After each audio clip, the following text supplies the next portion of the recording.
क्या बनाना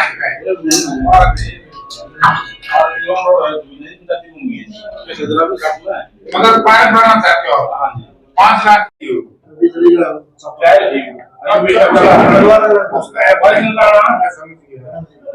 कई तो कह दिया, फिर कह दूंगा भाई ना नहीं फाइल कोई भी फाइल अच्छा होगा तो कांग्रेस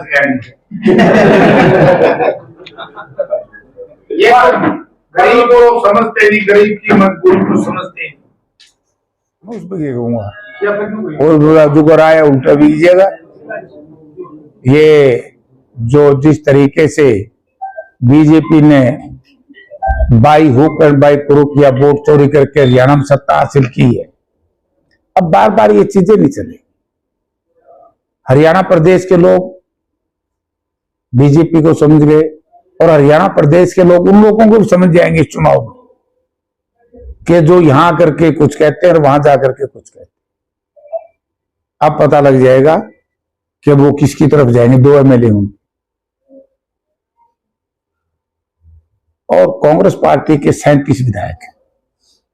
37 के 37 चट्टान की तरह मजबूत, कोई दुनिया की ताकत उनको डिस्टर्ब नहीं कर सकती। और अब तो वैसे भी इन पे मेरे ख्याल में कई तरह का सिस्टम देश और प्रदेश की सरकारों पे मंडरा रहा है। बेड़ा पार्ट गया होगा, कहीं एप्स्टीन फाइल ला रही है, कहीं यूएस डील का रोड़ा पड़ रहा है, सारा देश का किसान लामबंद हो रहा है, कहीं देश का गरीब जो कांग्रेस पार्टी ने गांव की अर्थव्यवस्था को मजबूत करने के लिए मनरेगा बनाई थी, उसको लेकर के देश का मजदूर लामबंद है। देश का नौजवान, हरियाणा प्रदेश के पढ़े लिखे नौजवान को तो आपने मुख्यमंत्री जी का भाषण सुन लिया होगा, बोला क्या बात है बाहर के लोग नौकरी लगे है, तो वो भी हिंदुस्तान के। तो यानी कि आज इस सरकार की रूखेपन की वजह से हमारे नौजवान डोंकी के माध्यम से दूसरे देशों में जा रहे हैं, तो इसलिए सरकार तो फेल है।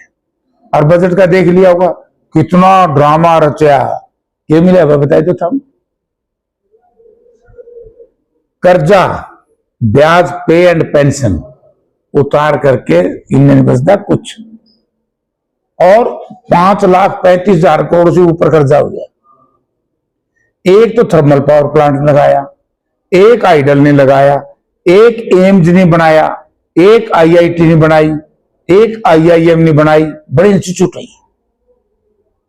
तो इन्हें जनता अभी पूछने लगी है सवाल कि भाई इतना कर्जा क्यों? कर्जा लेकर के कर्जा तारना तो सरकार के असफलता की निशानी। सर, उचाना में विकास कर ली मुख्यमंत्री अमर सिंह ने, तो किस प्रकार से देखते हैं? भाई उचाना इस बात पे हिसाब ले लियो, बोला जी रजवा बनवा दो, बोले कमेटी बनाऊंगा। कमेटी से रजवाए बनते हैं क्या? उस कमेटी की क्या ऑथेंटिसिटी है? उस कमेटी की क्या पावर है? वो काम करके बोला गाड़ी दे दे, बोला काटड़ा बंद रहा है, जे देनी तो खूंटा क्या बन जाएगा। रजवा कर बोलो, इन्हें कुछ नहीं देना इस इलाके को, कुछ नहीं देंगे। नीतीश कुमार किस प्रकार से देखते हैं मुख्यमंत्री? देखो मैं तो जहां तक वैसे तो हमारे मित्र हैं, हमारे से सीनियर थे, हमारे साथ हम इकट्ठे एमपी भी रहे, लेकिन जिस तरीके का दबाव मैं समझ रहा हूं, मेरी व्यक्तिगत राय, नीतीश जी के ऊपर पड़ा होगा, क्योंकि वहां के जो इनकी पार्टी के कार्यकर्ता है वो बहुत बिखरा रो रहे हैं, बिलख रहे हैं कि वे धोखा कर दिया बीजेपी ने हमारे साथ। वैसे तो ये हरियाणा ने बताओ जितने भी बीजेपी क्षेत्रीय पार्टी चिप के अंडर है सारी समाप्त कर दी।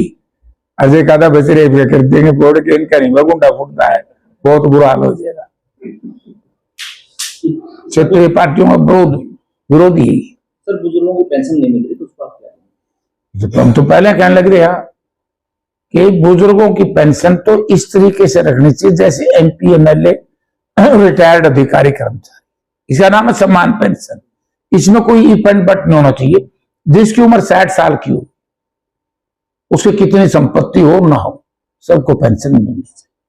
लेकिन ये तो ना तो बुढ़ापा पेंशन मिल रही है, ना लाडली योजना है, लाडो लक्ष्मी योजना, उसमें कितने ही फंड बट लगा दिए, वह किसी को नहीं दे रहे। मैंने पूछू दे के रहे 15-15 लाख दे दिए, 2 करोड़ बच्चों को रोजगार दे दिया यार, लोगों को भ्रमित करके। अब वो जात और धर्म की राजनीति जो करते थे, अब 1.5 साल में हरियाणा की जनता ने पता लग लिया कि आगे इनको को प्रतिनिधित्व, जो लोग बीजेपी का नाम लेकर जावागा नहीं, उसकी बहुत बुरी दुर्दशा होगी। ऐसा समय आने लग रहे हैं। नाश कर दिया प्रदेश का, इतना बड़ा कर्जा और काम कुछ नहीं। एक रजबा नहीं बनाया इसका तो 535 करोड़ रुपए क्यों ले रहा कर्जा। ठीक है।